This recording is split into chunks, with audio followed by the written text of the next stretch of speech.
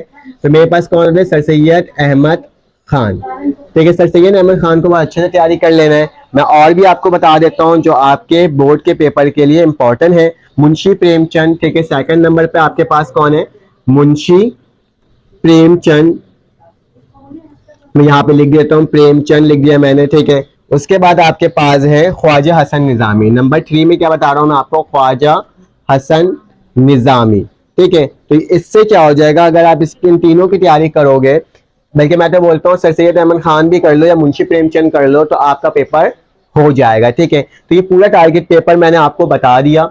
Long से MCQs से start किया, लॉन्ग में शॉर्ट में आया, और शॉर्ट के बाद आपके पास लॉन्ग में आया। अगर आपको मेरी वीडियो अच्छी लगी तो आप लाइक कर देना, सब्सक्राइब कर देना, बेल का आइकन क्लिक कर देना। फिर आपसे मुलाकात होगी एक न्यू वीडियो में।